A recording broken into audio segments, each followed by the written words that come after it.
Call to order the October 14th meeting of the Springfield Board of Elections Commissioners at 5:34 p.m. in the Law Department, Springfield City Hall. All commissioners are present, so we have a quorum and we can continue. Hey, Peter, there's an echo at your end. All right. First order of business is approval of the minutes of the hearing of September 23rd, 2020. Have we had an opportunity to review those minutes? Yep. Yep. Any changes? No, they look fine. Okay, I would make a motion to approve the minutes of the hearing of September 23rd. Do I have a second? Second. Commissioner Cade, Yes. Commissioner Espinosa, Yes. Commissioner Sene, Yes.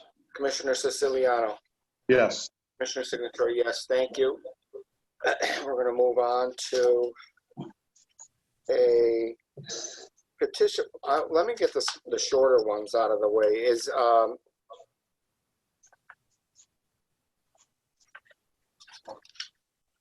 Is a change of manager for Benton Park Package Store present? Mayan Kumar? Yes, I'm here. Here, okay. I'm here too, Mr. Chairman. And who's that? Attorney Josh Levine. Oh, okay. And you are representing Benton Park Package Store. That's correct. All right. And the change of manager is to Mr. Kumar. Mr. Kumar, could you give us a little rundown of your experience managing a package store? Experience-wise, I don't know. I've enjoyed it definitely, but I've also realized, especially over the last like 4 or 5 years, that it does take a lot of work. And it does take a lot to manage, and there is a lot that goes into something like that. And that responsibility is something that I have learned greatly over the last few years.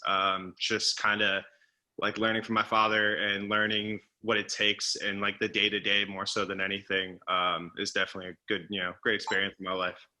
Your father owns this store? Yes. And you work there now?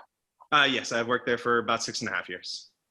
6.5 years? Yes. Oh.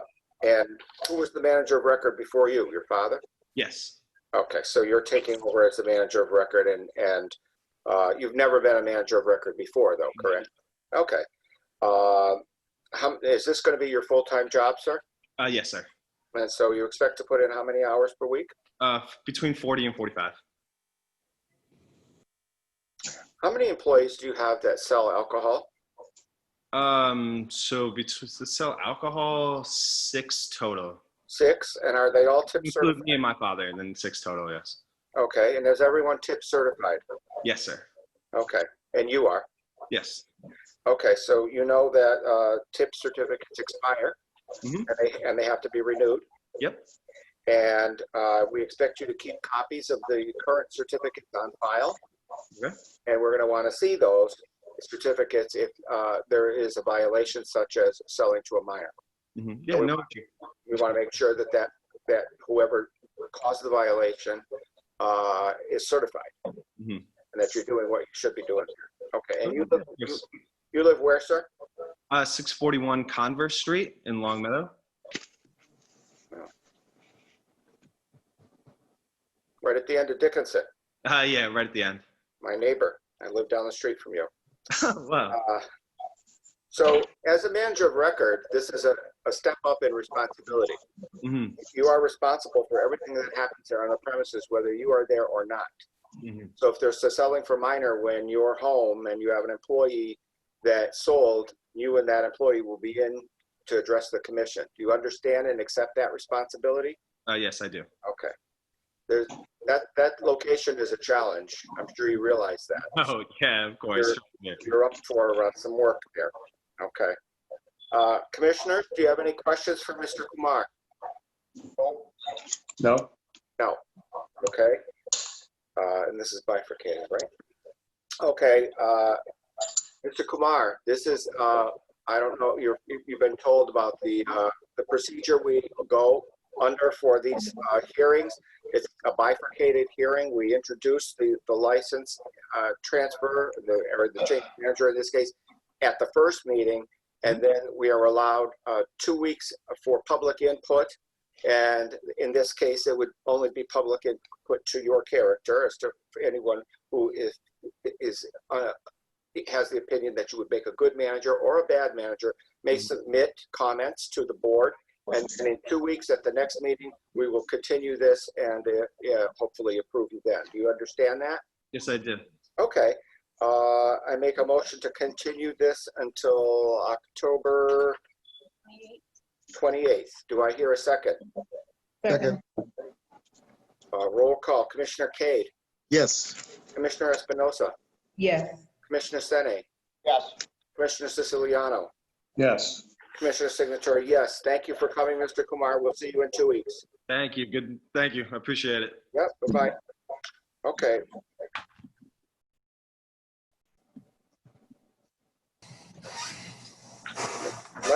Let's take up the Parkside Discount Liquors change of location. So we have a change of location, transfer of ownership, pledge of license for an all alcohol package store, which was currently located at 276 Cottage Street, 445 Sumner Avenue, to be known as Parkside Discount Liquors. Attorney Ryan? Just unmute yourself, Tim.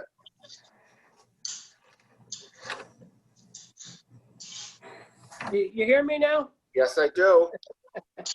Good Did I- evening, Mr. Chairman. Did I get that right? Yes, Yes, okay. So, Kushal Gogri, are you present? Is he, I think just Kosh is present. we need the manager of record. He's not present? No. Okay. We need a manager, if we're approving a change of manager, we need the manager present. Is it possible to get him online? I'm not sure. Okay. Well, are we changing manager or just location? What's that?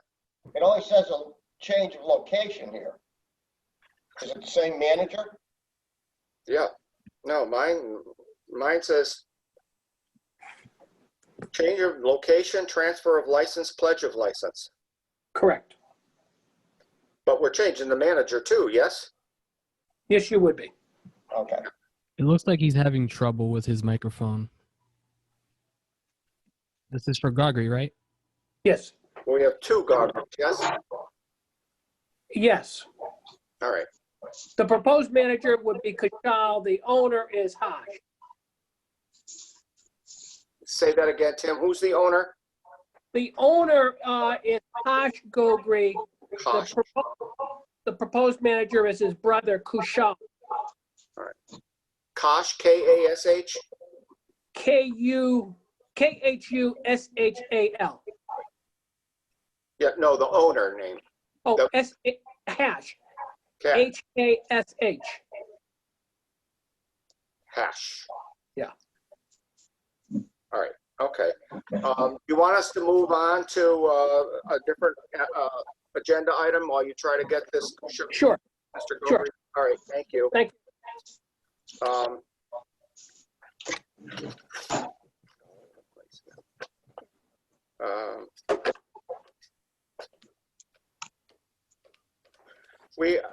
Commissioners, on our agenda, we have a petition for a whole bunch of stuff going on with Nathan Bills. And one of the proposed proposed owners had a medical procedure this morning and can't attend the meeting. So they have asked for a continuance to October 28th. So I would like to make a motion to continue all of the business items for Nathan Bills to October 28th. Do I hear a second? Before Second. we have Hear a second? There somewhere. Do I hear a second on that continuance? Second. All right. Okay. Commissioner Cade, Yes. Commissioner Espinosa, Yes. Commissioner Sene, Yes. For how long? Siciliano, Yes. Commissioner Signatory, yes. Okay, so we'll continue that to the 28th. Thank you. All right. Okay. Nathan Bills is off. Do we have somebody from VFW present? Thomas Ransom? No. What's that? Yeah, it doesn't sound like it. All right. Do we know why we're having an informational hearing? I mean, we got these scribbled complaints, but- Because they're anonymous. Yes. So the rules state that you can't go forward on an anonymous complaint.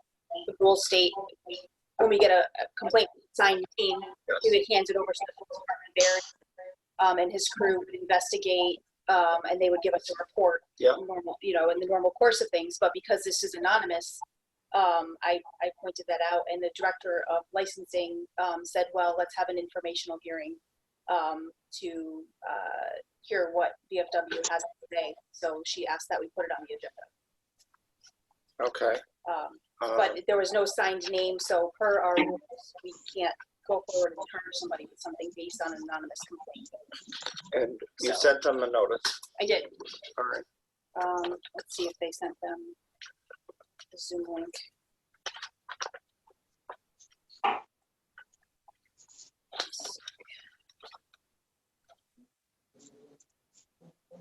Yeah, it looks like they did. All right. Commissioners, in your package, you have two scribbled complaints about the VFW on Veterans Way, written in the same style, same handwriting, and I don't know if these are supposed to be from a different person or whether the second one is the follow-up complaint to the first person, and they are not present. Are you interested in going forward with these complaints or no? I don't think so. I've got some input on this, Mr. Chairman. After I saw these complaints that were sent to us, Yeah. I went there on a Saturday afternoon. Okay. And, I found that this anonymous complaint bogus, to be honest with you.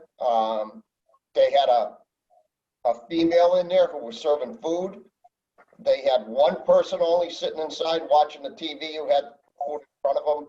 She told me the manager was out back. She took me out back. There was 4 guys at a picnic table. There was one guy all by himself over by the pavilion, and the manager introduced himself, and I explained to him who I was, why I was there, and he was totally blown away by it. He said they've never had a problem. There wasn't any issues that he was aware of. And, so I just went over what the guidelines were. It was the gentleman that was all alone. Didn't look like he had any sitting in front of him, and I said, that's a no-no. What did he have in front of him, Ron? I didn't see any food in front of him. Oh, okay. And I said, that would get you in trouble. Yeah.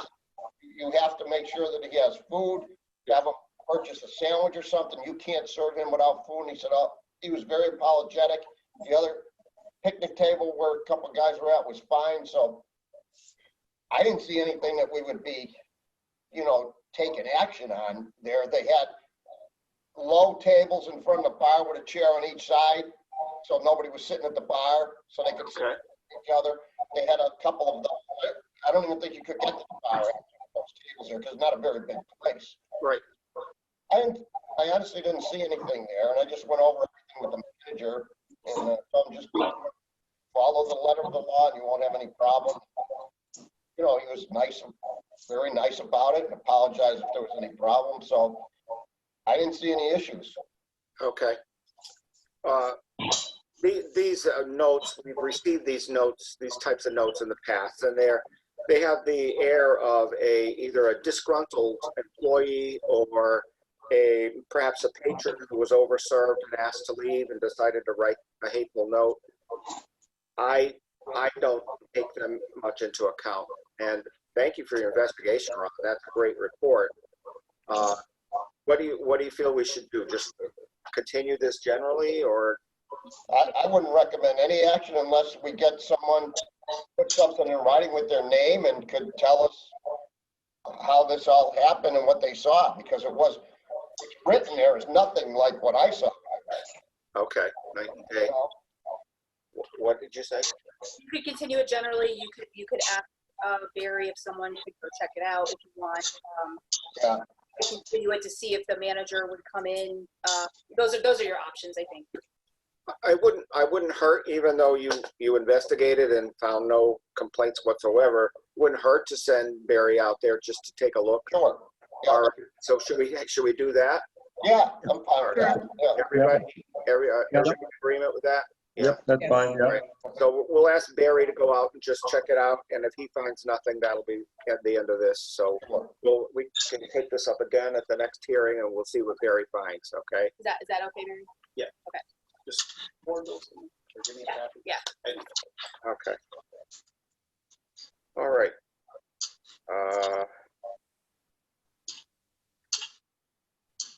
Attorney Ryan, how are we doing with our manager of record? He's on, I believe he's on. Good. All right. Let's go back to Parkside Discount Liquors. We have our proposed manager of record, who is Kushal Gogri, present. Yes. Waving. Kushal. Okay. So Tim, Hosh Gogri is buying Cottage Street Liquors, is that the name of it? And he's moving it to 445 Sumner Avenue. Is that correct? Yes. Okay, and we're gonna have a transfer of location, which we don't see very often. A transfer of ownership of the license, and a change of manager, and the pledge. So let's talk to Kushal Gogri, please. Could you unmute yourself and have a chat with us? You have to unmute, sir. Yeah, I did. There you go. Okay. So could you tell us a little bit about your experience in this type of work? I've been working with convenience stores for last 20 years, but last 2 to 3 years I've been working in liquor store in West Springfield. Okay. This is Plaza Liquors. This is family owned as well, correct? Yes. Yes. Okay. Is this the one? And I'm tip Union Street? certified. Okay. What's the address, sir? 1150 Union Street, West Springfield. Okay. And are you the manager of record there? No, No. I'm not. Okay. You're not the manager of record anywhere. No. You're an employee over in West Springfield at this liquor store. Yes, Okay. that's correct. All right. So Hosh is your brother? Yes, Okay. So he's buying this package store and you're going to manage it for him. yes. Okay. And is this going to be your full-time job, sir? Yes. Okay. Tell us how many hours a week you think you're going to be working there. Around 50 to 60, between 50 and 60. Okay. Do you know how many employees you will have besides yourself selling alcohol there? Between 3 to 5, as per the demand. Okay. You're working in a liquor store right now. Are you tip certified? Yes, I am. You are. And we're going to want all of your employees to be tip certified. Okay, I'll make sure that. Okay. And when you, as you know, because you're already tip certified, you receive a certificate showing you passed the course. And we're going to want you to keep on file a certificate for every employee. And you got to they expire, so you got to make sure that they're renewed and kept current. Okay. Okay. So if there is a violation, which typically in a package store is selling to a minor, you're gonna be invited in for a chat with the board, and you're gonna bring that employee and that employee's tip certification, and we're gonna want to see it and make sure that it's current. You understand that? Yes. Okay. Where do you live, sir? West Springfield. All right.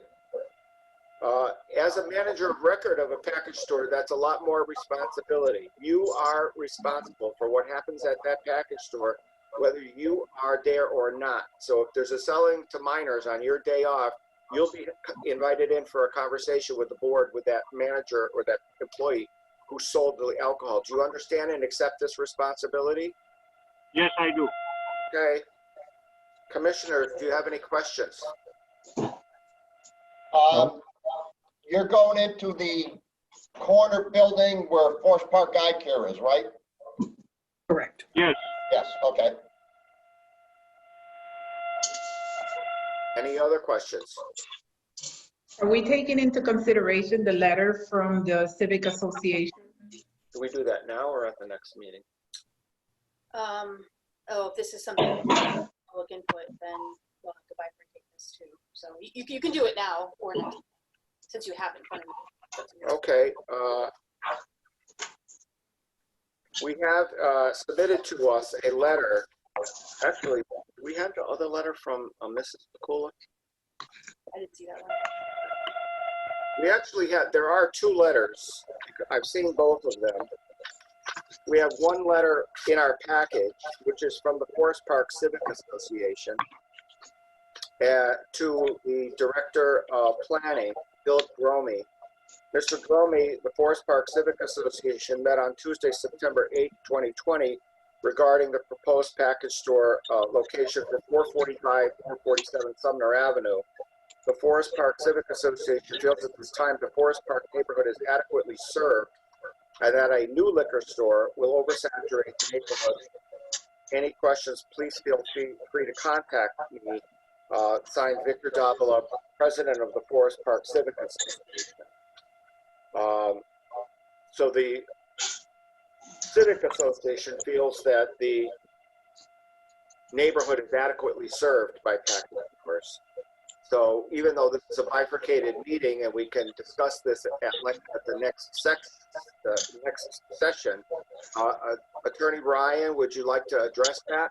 Certainly, certainly. And we addressed it last week in front of the planning board, which voted, I believe, 5-1 in favor, members of the commission.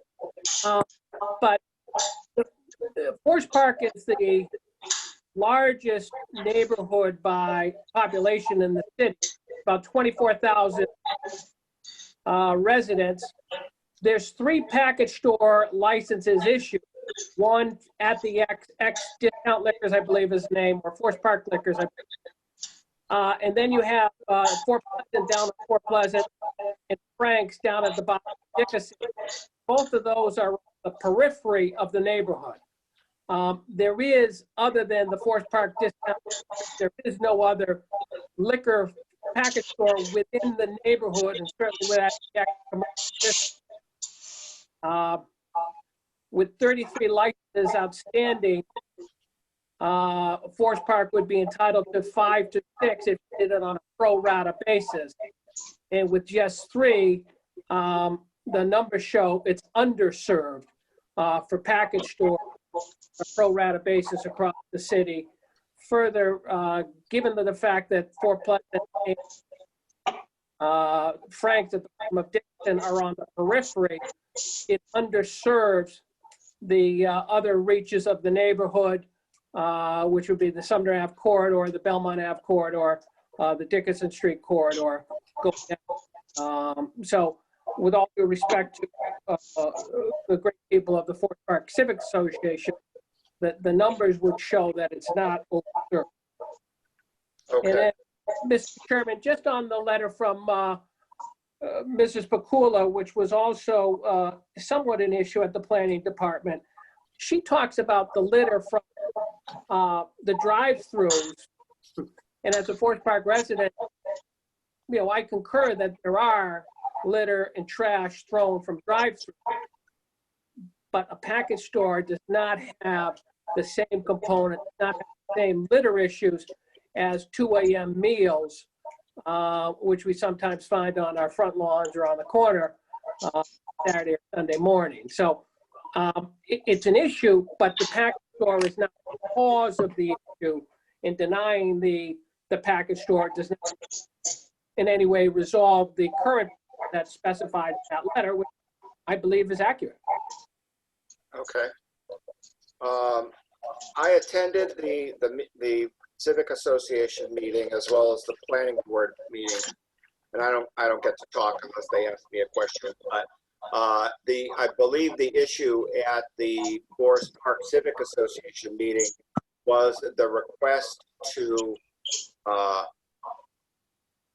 agree not to sell nips in the package store, because those nips are carried down the street and thrown on tree belts and lawns. And the answer that they received was basically it's a legal product, and I plan on selling anything I can that's legal, which, in my opinion, kind of raised a few hairs at the Civic Association meeting. So that is their issue with the litter, even though they're not addressing it in this. And that was a big objection.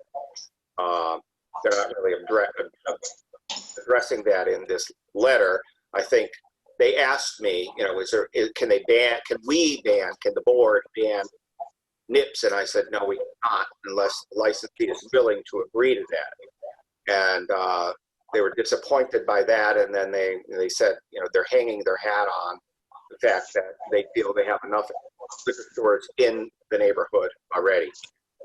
So I did a little quick MapQuest search before I came up here. And the Fort Pleasant package store at the bottom of Fort Pleasant Street is 1.2 miles away, and the Allen Street package store is 1.1 mile away, and Frank's is 9/10 of a mile away, and Dickinson Deli is a half a mile away, and Forest Park Liquors is 3/10 of a mile away. So I think they're looking at all of these 5 sellers of alcohol and saying we have enough in Forest Park. So I will provide the commissioners with the Ballerin case decisions for the next hearing, and one of the considerations the board can make is whether they feel the neighborhood is adequately served and whether they want to approve or disapprove the transfer. So that was the Forest Park Civic Association's concern. And the planning board, the one dissenting planning board member, just felt that perhaps the storefront at the X was not the best use of a storefront for a package. That there were other uses that would be more appealing. So Just on that, Mr. Chairman,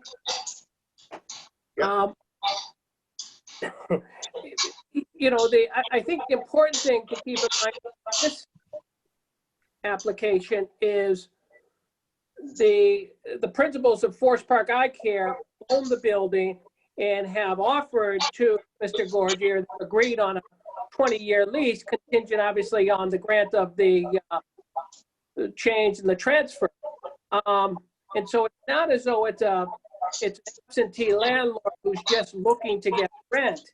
This is the neighboring business of Forest Park Eye Care, which has decided that Mr. Gagre and his business would be amenable to their eye care business. And they've spent a significant amount of money improving that business, improving that building. In contrast, the location that Mr. Gagre would go into has been empty or, you know, underutilized for many, many years, ever since the old racetrack went out of business. And this would put some continuity in that space for quite some period of time. And the fact that the local owner is willing to do this and have this use next to their business, I think speaks volumes as to their belief that he will operate in a professional and appropriate manner. I'd like some input on this, Commissioner. go ahead. Tony Ryan, nice to see you again. Nice to see you, Commissioner. I'm an almost 50-year resident of that neighborhood. Obviously, I was 2 years old when I got my house there, but that I go down Sumner Avenue. I downsized a few years ago, but so I go to 91 3 days a week down Sumner Avenue, right by that location. And I can tell you at rush hour, coming back from that highway, anybody that's going right onto Belmont or right onto Dickinson is not going to cross Sumner Ave to go to the Forest Park liquor store that's on Sumner Ave past the X. Because it's almost impossible to get back at that time of day across to Belmont or Dickinson to go out. The argument about Frank's and Fort Pleasant, nobody's gonna come off of Sumner Ave and go to Fort Pleasant. I don't know if you've parked there recently, but I would encourage you to go park for half an hour in front of there and you'll see that nobody's gonna go down to that Fort Pleasant liquor store. And Frank's, anybody that's talking about litter should come to us to close those containers on the side where people throw cans and bottles in, and when they get 50 cents, they go buy something. There's always a hangout there, so nobody's going to drive there from Sumner Ave on their way home or their way to work in the morning. And the argument, I got to tell you, I don't live that far from there, as you know. The argument that maybe something else should go in there, well, if you can get Cinderella to put a store in there, God bless you. But there's at least 4 empty storefronts now at the end. And in this COVID-19 environment, shame on us if we discourage economic development of any type right now to bring money into this city in tax dollar. And, I don't know, I just think to discourage someone that wants to open a business there, and if it's a package store, the Forest Park Eye Care, I will guarantee you will oversee that and make sure there's not a problem there. Because they, as Attorney Ryan said, they put a ton of money into that building. So I don't know. I can't buy that it's overpopulated with package stores, because 2 of them that you mentioned sell beer and wine. They're not full package stores. And the other 3, I can't see anybody driving down to those places from going out Sumner Ave and out Belmont or over to your place on Dickinson. It's really not the same. And they're talking about redoing the X and redoing traffic. Well, in 50 years, I've heard that. I'll be long dead before I see that change. So probably nothing's going to change quick up there. So I would be fully for someone putting something in there, be it a package store, and we have some type of management over it, like I think the Forest Park Eye Care will be able to do. It's certainly a huge parking lot. It's a well-lit area. I can't see them bothering any homes right near there. So I just think this would be very good for that building in the long run and for the city. Okay. Thank you. Anybody else?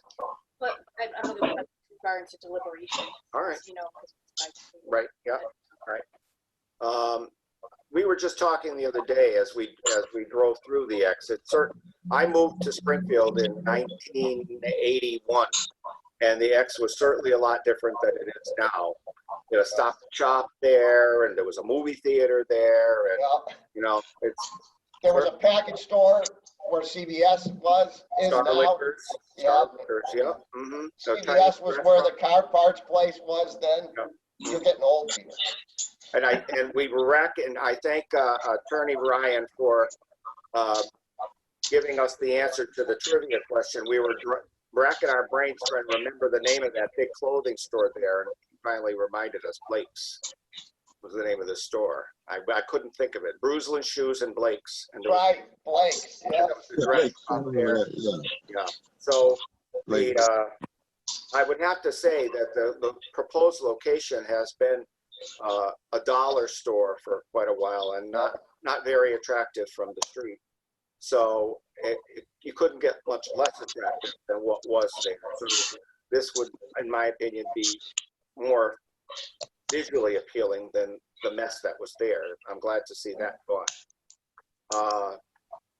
Attorney Ryan, do you have anything else you want to add before we close this hearing until the next 2 weeks? The other thing to add to you, Mr. Commissioner, and the other commissioners, is the strength of the ex-commercial district is all of the independent-owned stores, the independent-owned business, whether it's Forge Park Eye Care, whether it's Typical Sicilian, whether it's Christo's, Posagon, those are what people go to the X for. And it's not the national chains. And this proposal by Parkside Discount and by Josh Gogri is part of trying to make a strong independent business at the X, which provides and makes a better neighborhood. So That's it? that's it. Okay. Hosh is available, yes? Here? Yes, I believe he's on the line as well. All right, we have we have him on the agenda for a Section 77 hearing regarding the tax store on Boston Road. So we can go to that right now if you'd like, so that then he can zoom out. So I would make a motion to continue this hearing for the transfer of license for Parkside Liquors until October 28th. Do I hear a second? Second. We can't vote on that tonight? No. Okay. No, sir. Commissioner Cade, Yes. Commissioner Espinosa, Yes. Commissioner Sene, Yes. Commissioner Siciliano, Yes. Commissioner Signatory, yes. Okay, we will see you all on October 28th. Attorney Ryan, are you representing Mr. Gogri for H&M Food and Fuel as well? I am not, sir. Okay, Mr. Gogri, you are available? Is he available? Hosh Gogri. Are you on mute? I don't see him, Tim. He was I on. can't hear him. Was it? It looks like a different person. Hardik Gogri. Is Hosh Gogri and Hardik Gogri the same? Well, that's the manager of record, though. Oh.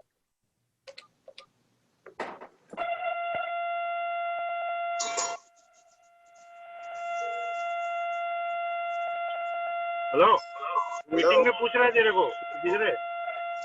Get your car. Can you hear me? Yes, I can. Sir. Thank you. Yeah, I'm Hash Gogri, the owner of H&M Food and Fuel. Okay, we have you on the agenda for a Section 77 hearing. And a Section 77 hearing is for a license that is not being used and subject to cancellation. And you had a fire there, is that correct? Yes, that is correct. June 6th of 2019, That is correct. which is over a year ago, and you're still not open. Can you give us a status? After that fire, we had to negotiate with insurance company, and in February end, we got the funds to rebuild now, and then we wanted to make the store bigger to accommodate beer wine section, and that's why we had to go in front of the city council for additional 1,700 square feet. So they approved that, and we are currently under building permit application phase right now as we speak. We applied, after that appeal period was over, we applied for building permit, and right now DPW is reviewing our application. We should have approval within next couple days, and then we start building. We already did the renovation in front of the store. The gas pumps are new, the tanks are new. Now we are going to rebuild the store, and we should be open within 90 to 120 days, subject to the weather. Oh, wow. Okay, so Yeah. you should be open in 3 to 4 months. Yes, that is correct. All right, commissioners, does anybody have a question? No. All right, this is just a status, sir, because you were closed. We're duty bound to find out. Yes, what I the understand. status of your license. Mhm. Okay. I make a motion to continue this generally then. Do I hear a second? Second. Commissioner Cade, Yes. Commissioner Espinosa, Yes. Commissioner Sene, Yes. Commissioner Siciliano, Yes.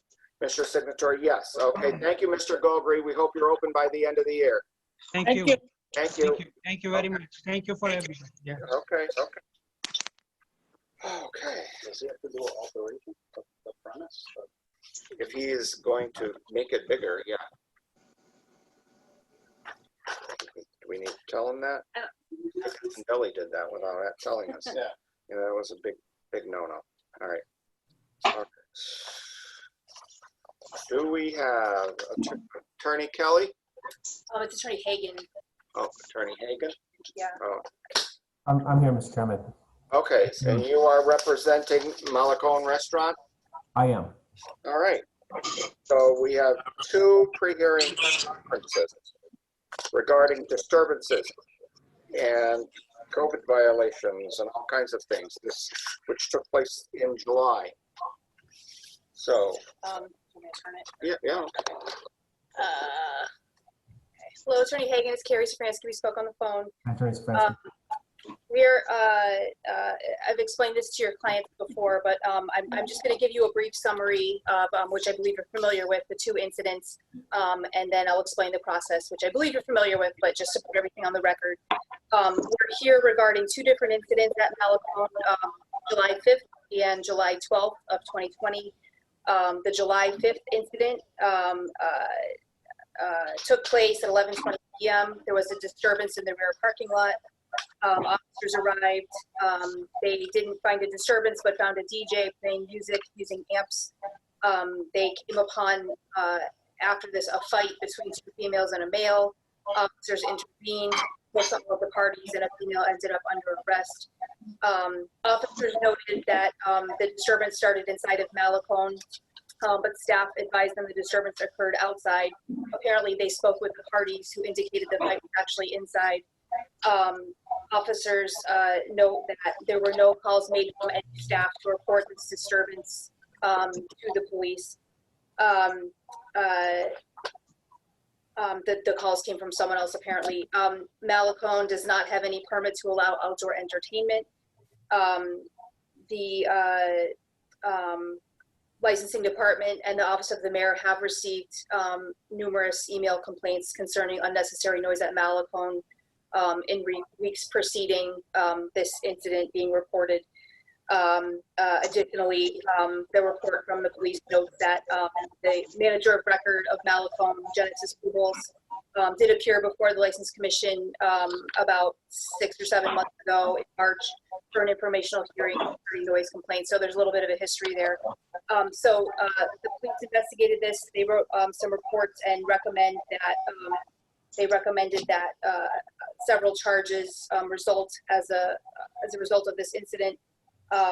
They were allowing a disturbance or illegality on the property.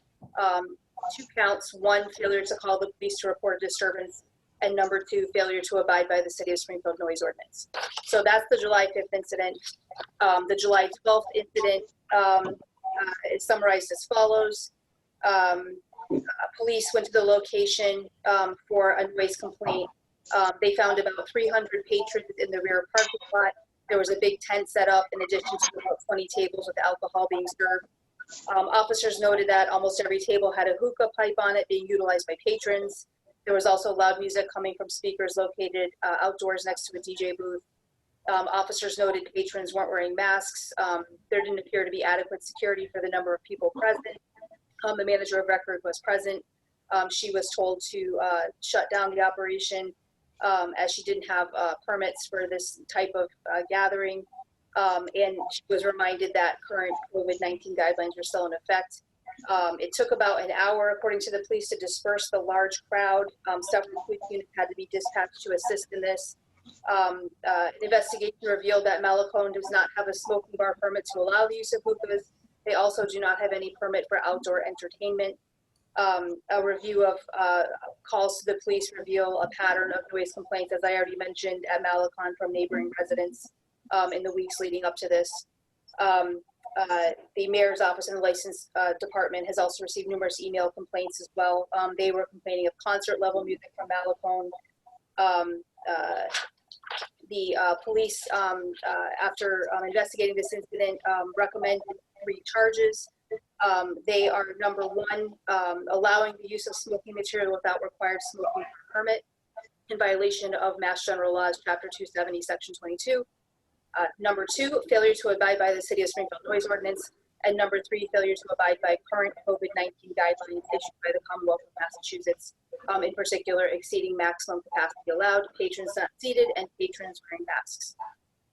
So those are a summary of the incidents. Attorney Hagan, As you know, a pre-hearing conference is your opportunity as a representative of Malacone to provide any information you'd like to the commissioners, propose the resolution if you wish, or to offer any information that you like regarding this incident. So I'll turn it over. That's great. Thank you, Attorney Stefanski. So I guess, tonight I just want to make sure that we're clear that we're not here to contest any of the charges. We're really here to take responsibility and to propose a resolution. But I do want to address each one just by way of more mitigation than excuse. So I don't want to take my words to think that I'm trying to excuse behavior, but in terms of mitigation and things that I think the board should consider in their decision-making process.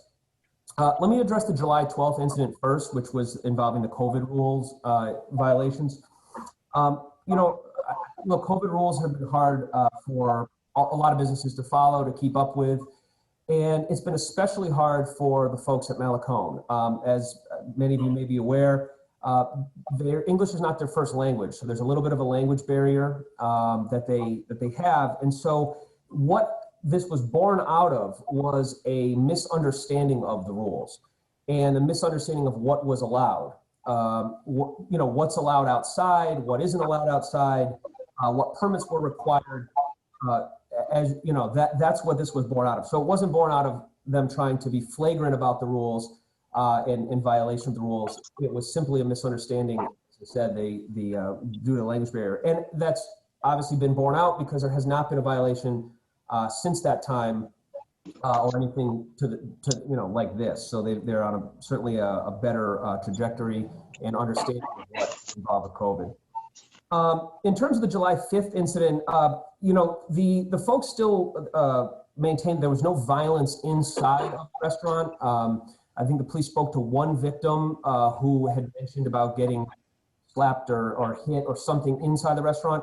They didn't see that, but they did there was a disturbance in there, and so they had the folks go outside. Again, it's not by way of excuse. They certainly admit that and the police were there relatively quickly on the disturbance. I think you see it's like 5 minutes after midnight or something when the actual police had been there, and so it was in a short order afterwards. And again, not by way of excuse, but just some mitigation in terms of there wasn't violence that anyone went inside the restaurant, but there was a disturbance, and obviously the police should have been called, and they will stipulate to that. Just in terms of the noise, we've also, I've talked to Malacone, and they obviously understand that there's been several complaints about it. There's been a history, and so they're committed to cutting in half the number of speakers they have inside the place to physically remove them. So there would only be 2 speakers inside the restaurant now, which I think will hopefully, in the future, address those concerns. I guess in terms of a proposed resolution to the issue, I believe in conference with Attorney Stefanski, these violations would put them in around the 15-day range of a suspension. And remember, these were developed pre-COVID. I think today, if these rules were developed and the rubrics were developed, given all of the business shutdowns with COVID and given a lot of the changing nature of the rules, some of the ranges may be different. But given the 15-day range, I mean, obviously they take this very seriously. They're sorry about what occurred, especially on the 12th.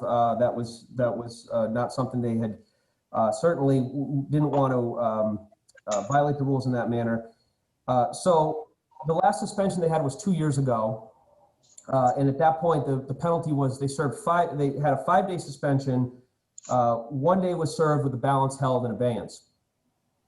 So what we'd like to propose, at least for a resolution tonight for the board's consideration, would be double that, a 10-day suspension with 5 to serve and a balance of 5 held in abeyance for future good behavior. And they would ask to begin serving that suspension on Monday, October 19th, they have over the next couple of days workers scheduled and the like. So Monday would be a opportune time, again, if the board would entertain that. So that's really what we have to say in mitigation and what we propose for a resolution. So these days held in a suspension or bond, they roll off, or are they still being held? They were only held in abeyance for 1 year, so those have rolled off. So those are Yeah. rolled off. Okay. So, Attorney Hagan, you are new to this commission, and we have been suffering the noise violations and the problems with Malacone since they opened. And the neighborhood is tired of the noise. And we have told them repeatedly, close your door, keep your door shut. And that never seems to sink in. They never seem to listen. And then bringing speakers outside in the middle of the COVID pandemic to plan a block party was beyond misunderstanding. We have 2 licensed commission clerks and the director of licensing who are bilingual and can answer any question in English and Spanish. So there's absolutely zero excuse for not understanding what they can and cannot do. This was, in my opinion, a blatant, we're just going to have a block party and we don't care event. And my Facebook message queue was filled with neighbors over there in the condominiums and on Mattoon Street, sending me messages saying, what is going on? It's like there's a concert in the neighborhood. What is happening? And they're tired of it. They're just tired of it. So the noise ordinance violations are not new, and they're just not listening to us. And the commission, unfortunately, is going to have to deal with this, and it's not going to be pleasant, in my opinion. They have been caught with these hookah pipes before and been violated, and they brought them out again. So what part of you can't do this is not clear. They completely ignored the last violation and brought the hookah pipes back. How do you address that? Oh, well, as I said, there is no addressing it. I mean, there's just no excuse for it. So I don't want to try to pretend there is. I know that in the future, their plan is to apply for a hookah license. We've already been discussing that as a way. But in terms of past violations, I mean, there's really no excuse for that either.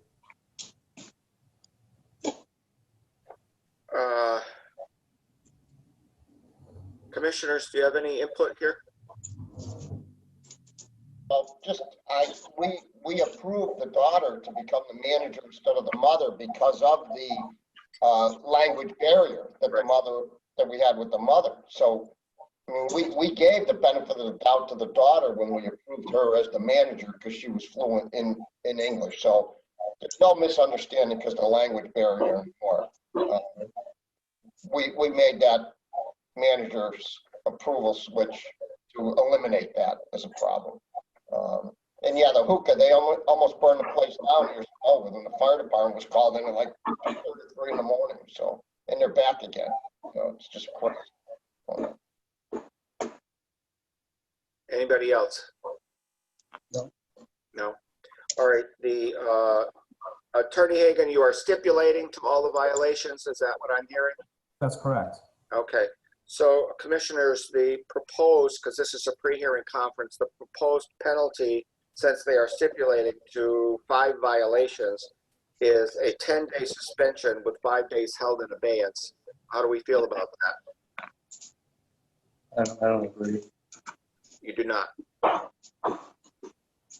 That. Mike? Yes, You do not agree? I don't think so. I don't think it's hefty enough, to be honest with you. Okay. Proposal? Yeah, I agree also. This has gone way beyond that at this point. Andrew? Yeah, so 10-day suspension, they got 5 held in abeyance. So my recommendation would be the 10 plus the 3 at least. So I agree with that. Yeah. I agree. 13 days, and how many held in abeyance? So it would only be for 2 days in abeyance? Is that Right. 2 in abeyance? Yeah. So 15 days, 2 held in abeyance. right? Yeah. All right. Anybody else? So I'm sorry, I just want to be clear, Mr. Chairman. So is it 13 days with 2 held in abeyance, so it would be an 11-day suspension, or 15 days with 2 held in abeyance and a 13-day suspension, just to clarify? 'Cause- 13 days to serve, 2 held in abeyance. So 15, 13 to serve, 2 days, is that correct? Andrew? That's correct. Okay.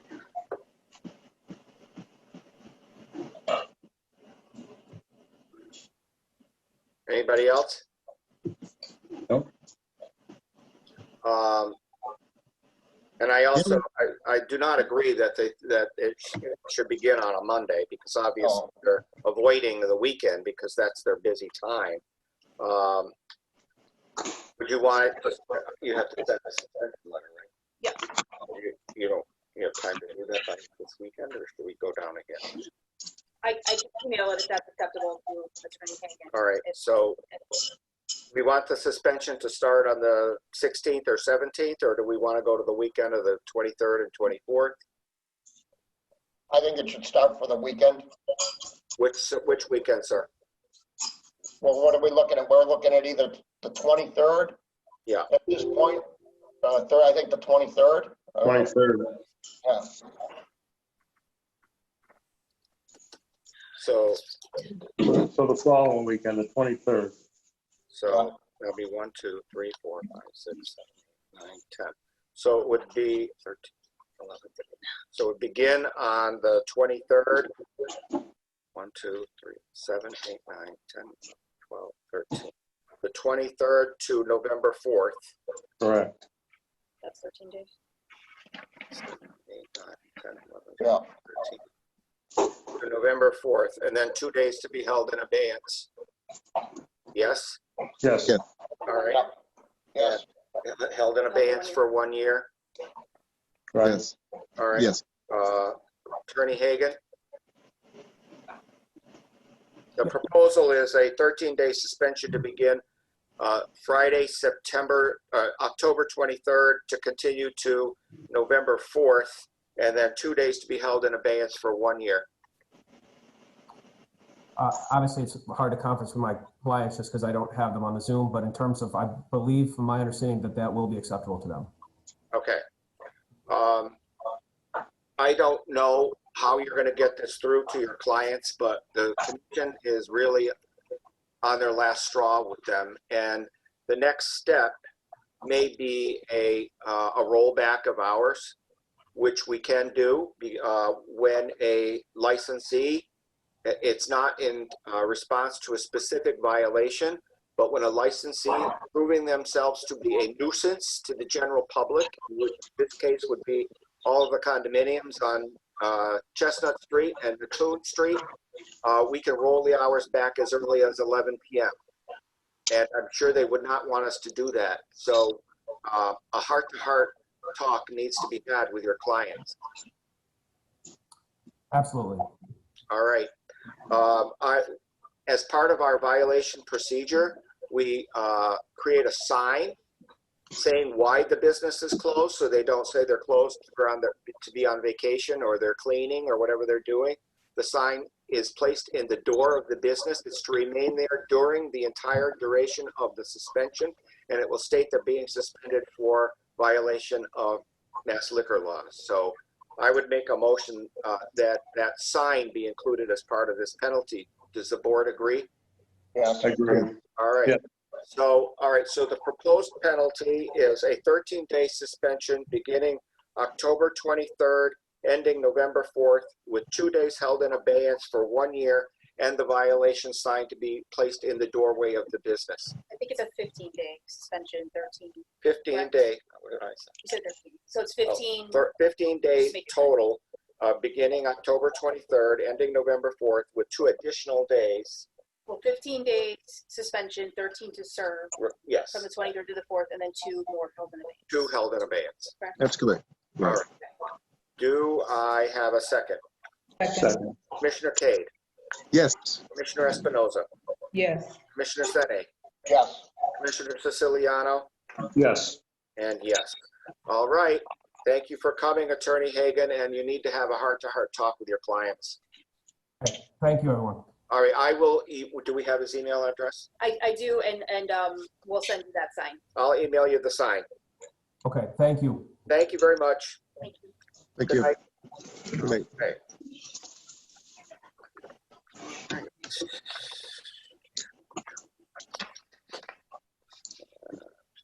Is anybody here for 99 Restaurant on Boston Road? Yes, sir. Philip Purcell, the Associate General Counsel. Good evening, sir. Good evening. 99 Restaurant at Eastfield Mall is what we're discussing, correct? Correct. And it is closed. Yes, sir. Our lease term expired at the end of September. And what is your plan for the liquor license at that location? We would like to at least renew it for one additional year because we are going to look for some other place to open up a 99 restaurant. But in Springfield? Yes. Okay. Our guidelines are to allow 3 to 6 months for a liquor licensee who has closed to find a new location. Do you have that in your sights? Are you think you're going to find a location within 3 to 6 months? That's going to be difficult to predict just because of the world we live in right now. Okay. I don't see a problem with allowing you extra time to do. When did you close, sir? We closed on September 5th. We closed for business and our lease expired on September 30th. I see. Okay. So fairly recently. Yes, okay. sir. So what's this? October? So by next April and mid-April, if you haven't found a location, we may invite you back to give a report on your progress. That'll be fine. All right, so you are intending to renew it and look for a new location. Yes, sir. Okay. Board members, any questions? No. No. Okay, I would make a motion to continue this hearing until first meeting of April 2021, and for a report on the status of this liquor license and to allow them to renew for 2021. Do I hear a second? Second. Commissioner Cade? Yes. Commissioner Espinoza? Yes. Commissioner Sene? Yes. Commissioner Siciliano? Yes. Commissioner Signatory, yes. Thank you for coming, sir. Thank you. Make sure you get your, well, they haven't mailed yet, right? You haven't got your liquor license renewal application. I don't know if we've gotten them from Springfield yet or not. Okay, be sure you file it All the other cities. by November 30th, though. All right? Correct. Thank you for coming. Good night. All right. Good night. All right, is there anybody here for Chuck E. Cheese? Chuck E. Cheese, 1716 Boston Road. Anybody? Patricia Rios, manager of record? No. And they got notice. All right. Nobody is here from Chuck E. Cheese, and I don't know how long they've been closed. Does anybody know how long they've been closed? Don't you go there a lot, Ron? No, I stopped going there because I kept losing at those games they had. I had better luck at the casino than Chuck E. Cheese. Okay, motion to cancel. I don't know what to do. Yeah. Yeah, okay. All right, we sent them notice. They have been closed. They didn't appear at this hearing. So I would make a motion to cancel the license and not accept a renewal. Do I have a second? Second. Commissioner Cade? Yes. Commissioner Espinoza? Yes. Commissioner Sene? Yes. Commissioner Siciliano? Yes. Yes. Okay, license is canceled. We have a status on H&M, and we should do these Zoom meetings more often. They seem to go faster. We have, don't they? I mean, it's just like boom, boom, boom. All right. Violation reports. And we have Frank's Package Store. August 21st, 2020, around 6 p.m., officers arrested a male at Frank's package store located at 11 Dickinson Street for trespassing. The officers encountered this male a short time prior as he was walking toward the package store. One officer recognized the male as he had trespassed him from and at the request of Frank's package store on August 2nd, 2020. The officer reminded the male he was not allowed at the package store, and the male stated he would not step on the property. The officers continued on their patrol before returning to Frank's when they observed the same male standing in the doorway to the establishment. The male was placed under arrest and transported to the police headquarters for processing without incident. The arrest report states that this male had been arrested numerous times for the same offense, but continuously disregards the trespass notice barring him from several package stores. The Springfield Police Department requests that these reports be submitted to you for your review and whatever action you deem necessary. Okay. I love this. I'm not going to step on the property, and then they go around the block, and there he is in the doorway. I make a motion to take no action on this violation report. Do I hear a second? Second. Commissioner Cade? Did we lose Ann? Commissioner Cade? Yes. Commissioner Espinoza? Yes. Commissioner Sene? Yes. Commissioner Siciliano? Yes. Commissioner Signature, yes. Okay, next report. Malcolm Restaurant, September 6, 2020. A female came to police headquarters and filed an assault report. The female stated that as she was leaving Malacone the evening before, which was September 5th, about 11 p.m., her ex-boyfriend's sister hit her from behind and then continued to punch and kick her until they were separated by other patrons. She added that she then left and drove home. The female added that her ex-boyfriend was arrested in the past as a result of domestic disturbance and his family had been harassing her ever since. She filed this report so she could obtain a harassment prevention order. The Springfield Police Department requests that Malacone be charged with the following: committing an illegality on the licensed premises, 1 count to wit, failure to call the police to report a disturbance. And the reports indicate that there were calls from Malacone to report disturbance. Okay, another Malacone violation. It just doesn't end. It Failure to doesn't call end. the police. So what do you suggest? Does this rise to the level of a pre-hearing conference? Well, I gotta tell you, I think at this point, they're done getting any kind of breaks. I mean, call 911, we tell everybody that. We do. Basic, you know? I don't know. Is it worth bringing them in for this if we're not gonna have any action? Probably not, but I don't know. It just is ridiculous at this point, you know? Yeah. Yeah. I noticed that we did not violate them for permitting an illegality, which their argument always is, well, we didn't permit it. But they should call the police, and this was clearly inside. It says it was. Patrons in the bar. Yeah. So they should have called the police for the disturbance. So do we want a pre-hearing conference? I would think so. I would say yes. Good boy. All right. Make a motion for a pre-hearing conference for Malacone. Commissioner, does anybody second that? Second. Commissioner Cade? Yes. Commissioner Espinoza? Yes. Commissioner Sene? Yes. Commissioner Siciliano? Yes. Commissioner Signature, yes. Okay. We have Le Soup the Lounge, September 11th, 2020. About 1:45 in the morning, officers observed a disturbance outside of Le Soup. Officers intervened after a group formed around 2 unknown males who were fighting on the sidewalk. Officers gave commands to disperse, but the group would not comply. He deployed his OC spray to disperse the unruly group, which had its desired effect.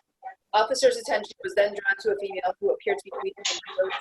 This female told officers that a known female punched her in the face. The other female was no longer on scene, and the victim refused medical assistance. She was advised on how to seek a criminal complaint.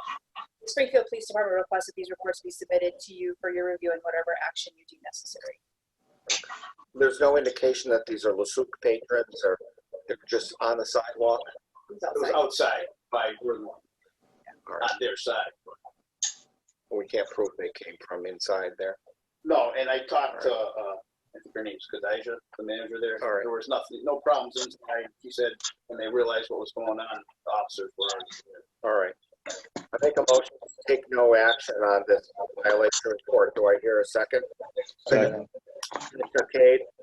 Yes. Commissioner Espinoza? Yes. Commissioner Sene? Yes. Commissioner Siciliano? Yes. Commissioner Signature, yes. And that's it? That's it. All right, anybody have anything? No. Okay. To adjourn until October 28th. Do I hear a second? Second. Carried. Oh, I lost my list. Commissioner Cade, Yes. Commissioner Espinoza, Yes. Commissioner Sene, Yes, Commissioner Siciliano, Yes. Commissioner Signature, yes. Good night, everybody. Thank good you. night, everyone. Good night. Good night. Yes. Good night.